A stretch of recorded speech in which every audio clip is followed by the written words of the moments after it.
देखो हमारा ब्रेन कैसे एक्ट कर रहा है, हम वापस उस पे जाते हैं। हमारा ब्रेन में कुछ इनपुट आ रहा है, यहां पे प्रोसेसिंग हो रही है और यहां पे आउटपुट आ रहा है।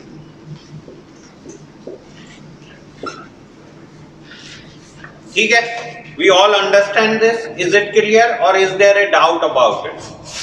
इनपुट, प्रोसेसिंग, आउटपुट, ये हो गया आपका ब्रेन।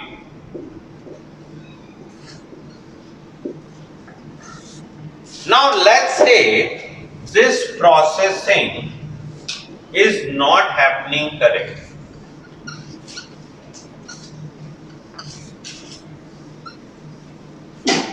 बट आपका ब्रेन तो यही कह रहा है ना कि मैं तो करेक्ट ही कर रहा हूं। ब्रेन ये रेडी टू एक्सेप्ट नहीं है, या ब्रेन को तो ये पता ही नहीं है मैं इनकरेक्ट कर रहा हूं। ब्रेन क्या कह रहा है? मेरी जो प्रोसेसिंग है वो परफेक्ट है। अब उसका मैं एक सिंपलेस्ट एग्जाम्पल दे रहा हूं। एक लाल कलर का रोज है और एक बंदा कलर ब्लाइंड है, उसको किसी ने एक रेड कलर का रोज दिया और उसे रेड कलर की कलर ब्लाइंडनेस है। उस रोज को वो क्या कहेगा? वो उसको कहेगा रेड रोज है, thank you for red rose. क्या कहेगा? Thank you for red rose. Because उसको आज तक ये बताया गया है कि ये जो भी कलर दिख रहा है, सफेद है, पीला है, नीला है, वो लाल है। आज की तारीख में सही और गलत का फैसला तुम किस बेसिस पे कर रहे हो? अपने पास्ट एक्सपीरियंस के बेसिस पे। आज आप लोग जो भी बात कर रहे हैं वो किस बेसिस पे कर रहे हैं? You are doing because of your all the data. Now आपका ब्रेन प्रोसेस क्या कर रहा है? वो डाटा से फीडबैक ले रहा है अगेन एंड अगेन कि ये जो बात हो रही है ये सही हो रही है, गलत हो रही है, इसका कोई रिलेवेंस है, नहीं है। And this is how the brain works,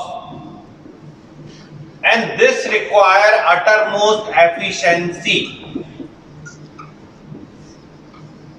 Now let's say अगर ये प्रोसेस डिफेक्टिव है, this is not working well. If it is not working well, then also your brain will not know that it's processing well or unwell. उसको क्या लगेगा कि जो मैं कर रहा हूं वो ही सही है। ये एनालिसिस नहीं होता है कि वो गलत है।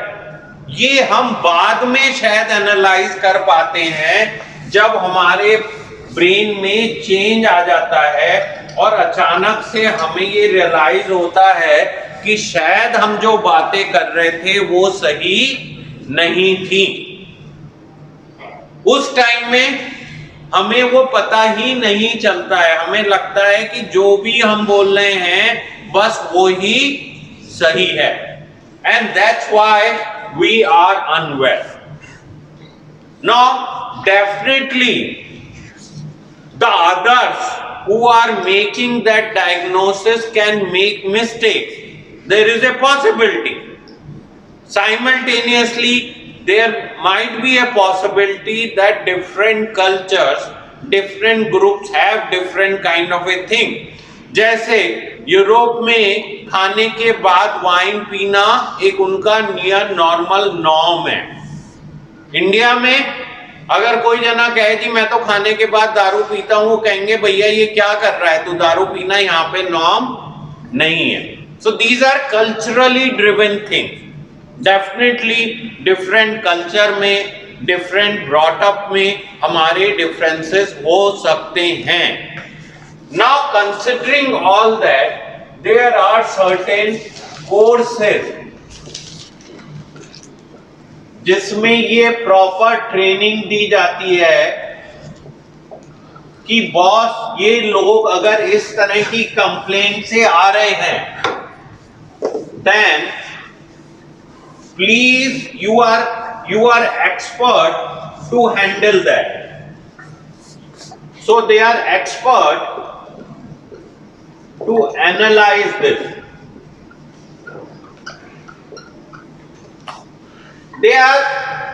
They can also make mistakes.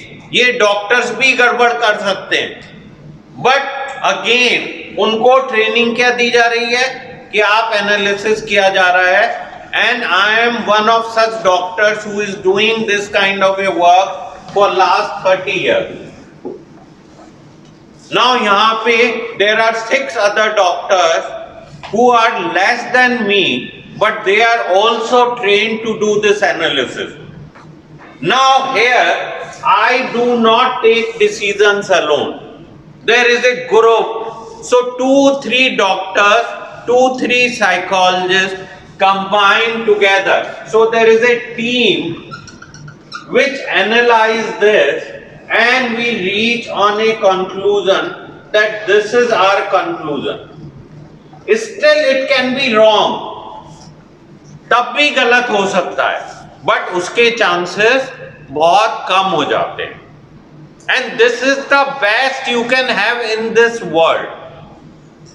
इससे बड़ी टीम पूरे इंडिया में कोई दूसरी नहीं है. So please learn to trust your team. हो सकता है आपका ब्रेन की एफिशिएंसी गड़बड़ हो, हाँ हो सकता है आप सही और हम लोग गलत हो सकता है आपकी फैमिली गलत हो, लेकिन फैमिली, डॉक्टर, पूरी टीम, काउंसलर सब गलत है और आप ही सही हो, ये लॉजिकली मुझे ठीक नहीं लग रहा है. हाँ, डेफिनेटली आपका पॉइंट ऑफ व्यू सुनना हमें उस डिस्कशन में बहुत जरूरी है. बट देन विद एक्सपीरियंस, जैसे कोई एक टीचर है, कोई एक आर्किटेक्ट है, कोई एक ज्वेलर है, कोई एक चार्टर्ड अकाउंटेंट है, कोई एक लॉयर है, वो लोग प्रोफेशनल्स हैं. अगर हम हर चीज में डाउट करेंगे, लेट्स से यहाँ पे खाना सर्व होता है, आप सब लोग खाते हो सकता है कई बार गड़बड़ हो जाए उसमें, बट स्टिल वो डाउट तो नहीं करते ना कि यार सारे लोग खा रहे हैं तो ठीक ही होगा, ऐसा सोचते हैं ना हम लोग. और मैं उसको चेक करने के लिए खुद भी खा रहा हूं, तो क्या लगेगा, गड़बड़ होगा सही होगा ना. उसी तरह से कहीं ना कहीं पूरे सिस्टम को मिसट्रस्ट करना, नॉट बिलीव करना does not look logically correct. Please rethink. Let's say आप एक डायमंड खरीदने गए, आपने अपने से देखा, आपने उसकी रिसर्च की और आपने जाके 2-3 जनों को और दिखाया और आपने उसके बाद लिया, तो चांसेस सक्सेस होने के, हो सकता है आपके साथ फ्रॉड हो जाए, बट चांसेस कम हो जा रहे हैं. Now similarly in any setup there can be chances. I am not denying that. We all can make mistakes. Now similarly, what Bhanu is saying, there can be different opinions. So because or different culture. एक minute Bhanu.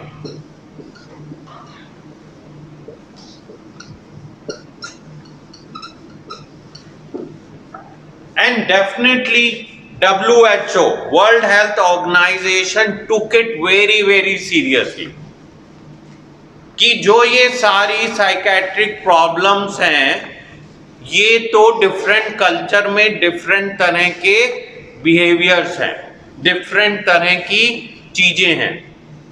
Why how we can prevent कि लोगों को गलत label ना लगे. उन्होंने इस चीज पे बहुत रिसर्च करी और रेगुलर रिफाइनमेंट होता रहता है. जैसे जब मैं मेडिकल कॉलेज में घुसा था तो इंटरनेशनल क्लासिफिकेशन ऑफ डिसऑर्डर 10 चल रहा था, अभी वो पूरा रिफाइन होके 11 आ गया. अब उसमें उन्होंने एक चीज और बहुत अच्छी की हुई है और वो प्लीज समझना आप लोग।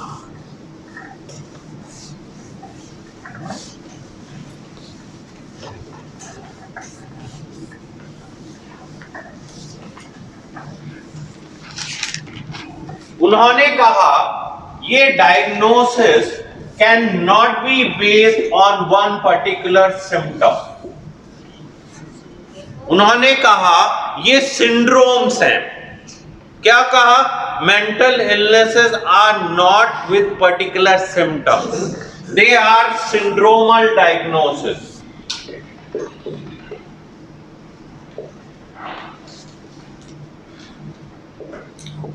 What does syndromal diagnosis mean? They have very clearly specified that these are the 7 symptoms. One symptom cannot make a diagnosis. Now, जिसका सबसे easily understandable example है कि अल्कोहल दुनिया पीती है, हर अल्कोहल पीने वाला शराबी नहीं है। उन्होंने क्लियरली डिफाइन किया कि there are 7 symptoms and out of that at least 3 has to be positive. ये नहीं कि हम किसी को भी शराब पीने वाले को कह दें जी वो शराबी हो गया, या कोई भी जना जो वंस इन ए वाइल नशा कर रहा है उसको कह दें कि ये तो एडिक्ट है। No, there are clearly defined guidelines by WHO and we are trained to use them and then diagnose. So उन्होंने कहा कि कोई भी whimsical होके,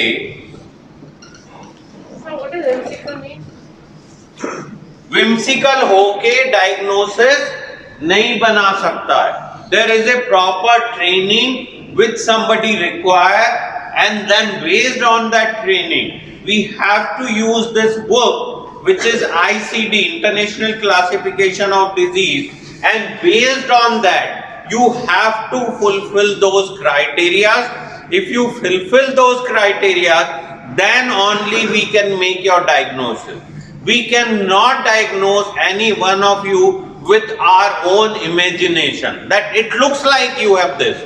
No, looks like नहीं है। जैसे कोविड का डायग्नोसिस बनाने के लिए आपका RT जब RT पॉजिटिव नहीं होगा, nobody can say you have a COVID. उसी तरह से unless until I fulfill the criteria, जैसे कोविड के बहुत सारे सस्पेक्टेड थे केस, लोगों को खांसी जुकाम था और उस टाइम में कोविड आया था, लग रहा था यार इनको भी कोविड हो गया, इनको भी कोविड हो गया, बट उन्होंने क्लियरली कहा WHO ने, बॉस आप RT-PCR कराओ, अगर RT-PCR पॉजिटिव होगा तो कोविड है, वरना कोविड नहीं है। चाहे एक्सपोजर हुआ है, कुछ भी हुआ है, आप 7 दिन क्वारंटाइन करो, RT-PCR कराओ, है तो है, नहीं है तो नहीं है। अब बोलो जी लैब गलत हो सकती है, हो सकता है, चांसेस कम हो गए। So there is a clear defined guideline, कोई विम्सिकल बातें नहीं हो रही हैं यहाँ पे। This is purely a scientific data which is done in a proper corrected way, and this is a scientific institute which is governed with those criteria. आप लोग बात समझ रहे हो? So यहाँ पे सब लोग उस ट्रेनिंग के साथ आए हैं कि ये ट्रेनिंग है, ये क्राइटेरियाज हैं, ये सिंड्रोम है, एंड इस बेसिस पे डायग्नोज करो। नाउ गलती फिर भी हो सकती है और हम लोगों के मन में इनसिक्योरिटी होना जायज है। It will not, I will say कि completely illogical, it's logical, but then beyond a time keep having that will only create more and more confusion and take you away from the reality of recovery. अगर आप ठीक होना चाहते हो तो उसको आपको एक्सेप्ट करना पड़ेगा। There is no end to this discussion.